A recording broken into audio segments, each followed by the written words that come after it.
In this video, I want to talk about something that I'm very passionate about, and that's career development. So if you just started your career and you're in an entry-level position and you want to think about how you can advance your career and rise up the ranks, or if you're someone who's been working for a few years and still at an individual contributor level and wants to move into management, this is the video for you. I started my career literally at the bottom. I was in the most entry-level position you can think of, and that was an internship in the basement of a manufacturing facility. Nobody knew who I was, and this is in a company with 22,000 employees, a Fortune 500 company, and in 8 years, I moved countries to the headquarters, and now I'm a regional manager with over $100 million revenue and control for the company. So what I wanna do is break down those last 8 years into the 3 key areas that I find the most important that you can apply today and help you build your career plan and advance to the levels that you want to achieve and maximize the value that you bring to your company, and honestly just build a fulfilling career that you can be proud of. That's what this video is about. So let's get right into it. In this position that I'm in today, I'm very lucky to be able to mentor a lot of people across the organization.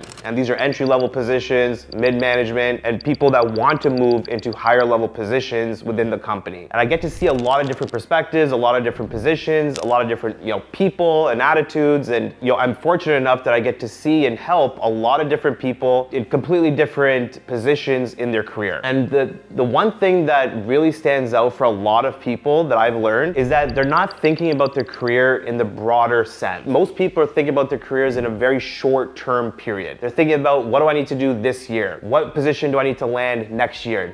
They're always thinking about things on a yearly timeline. But really, the most important thing is to understand, what is your long-term plan? What do you want to achieve in a career? Where do you want to land? What type of position is the ideal position for you? How high do you want to rise in the corporate world? Do you want to be a manager, a director, a VP, senior VP, CEO? What are your dreams and your aspirations? You have to understand that. This is very important because for the average person to rise to these ranks, it takes time. You have to understand a lot of these positions take many years to get to, but time is limited. So for example, if you want to become the next manager or a director or an SVP or CEO, and let's just pretend that you're going for the stars, well, in your company, find out what the average length is based on other people that have made it to that level. How many years did it take them on average? In my company, to become a CEO or someone in the highest positions, they're generally working for about 35 to 40 years. If you take that time period and understand how long it generally takes, let's just pretend it's 25 years on average to get to the position that you want to get to. You have to reverse engineer. Where are you at today? How many more years do you have to work? If you're just starting out and you have the full 25 years, okay, now let's break it down into experiences. What type of roles are needed to get to that position? So for example, if you want to be in that C-suite executive level position, you're gonna need a broad experience, and you have to accumulate that within the average time frame for that role. So let's say it's gonna take 25 years to get to that position, your dream position in this career. Now, let's talk about the experiences that you're gonna need to get there. In general, for any normal, typical Fortune 500 company, the way that I look at it and the way that I mentor people is you have to start thinking about experiences. Don't chase the title and don't chase specific roles, because you're going to be limiting yourself and you're going to miss opportunities. When you're trying to reach the higher ranks of an organization, so for me, there's 4 key experiences that you need to put together just like a puzzle piece to paint a perfect picture and to get you to that level that you're looking to get to. Those 4 experiences are sales, leadership, finance or business management, something to do with P&L management, and having a global exposure and a global scale. If you think about your career in these types of aspects or these experiences, well then the types of roles that you go after completely broadens up. You're not limited to any individual specific role, thinking that you have to go for that specific role at this time, because now you're thinking about experiences. And in most Fortune 500 companies, there's so many different roles that you can go after that you can learn those specific, or it gives you the experience that you need that you can check the box when you're going for that next role or next interview to gather that other experience. Don't limit yourself on specific titles and roles. So for example, for my career, I knew sales was the foundation of the company, learning about our customers. I wanted to get as much understanding of how we interact with our customers and what do customers really need. So if I was just limiting myself to thinking I had to be in a very specific title or a role within sales to check off that experience, it would have taken me a lot of time for that specific position to open up. But what I did was I broadened my experience in sales within different roles. I started off as an inside sales specialist, and that gave me an entry to the sales world. It helped me build a foundation and understand the workings of the inside and supporting the outside sales functions and the sales roles.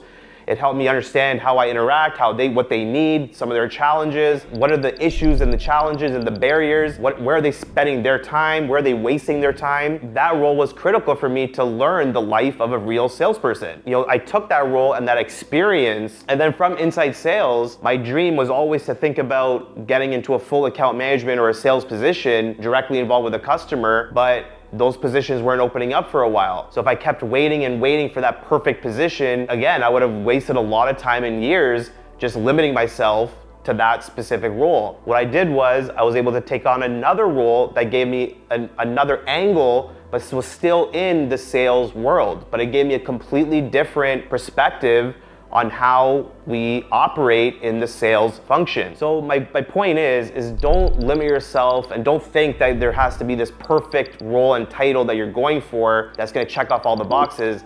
Every single role that you go after has a unique experience that you can build off of and put together. All those experiences coming together will help you build a very fulfilling career.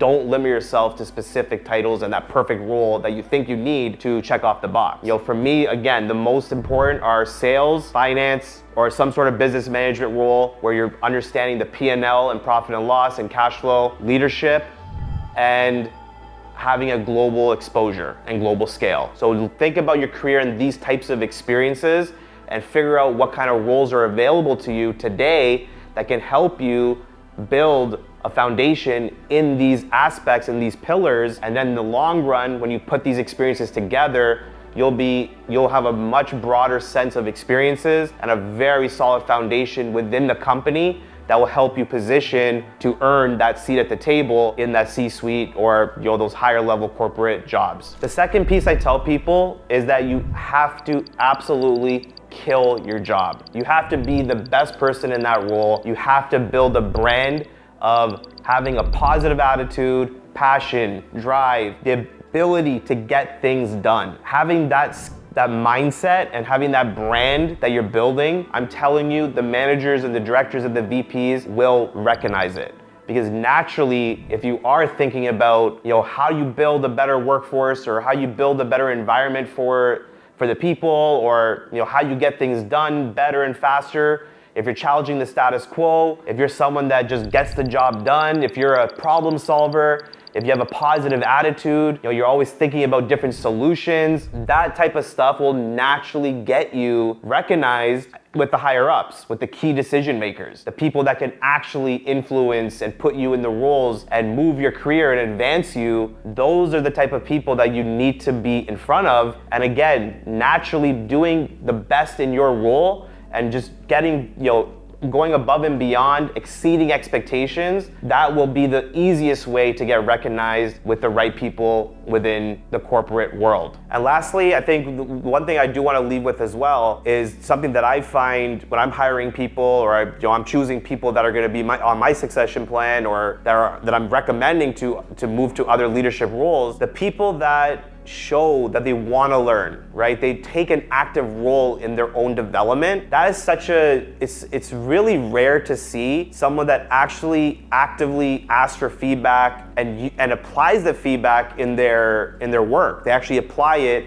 to try to do better. That is such a subtle point, but if you are someone that can demonstrate or show the organization that you're always willing to learn, you're okay with, you're totally open and want feedback, you're not gonna get offended with any constructive feedback. Feedback is a gift, right? You don't have to use it. You don't have to change just because someone said something, but it's data. It's data. And what I'd like to do is I do try to get feedback from different perspectives, from different people across the organization. What can I do better? What are they noticing from their end? What do they see that I could be, improving on? And I take that data from across the people that I work with. I take all that data and I put together a plan for myself and focus on the things that I think are the most important for me. And then I apply that feedback. And then I show the organization that I'm moving forward. I am actively working on myself, or I'm helping others, develop themselves. And those people that do that, where they take an active role in their personal development and they're applying the feedback that people are giving them, I'm telling you, is such a rare thing. And when someone actually does do a follow-up and shows that they actually tried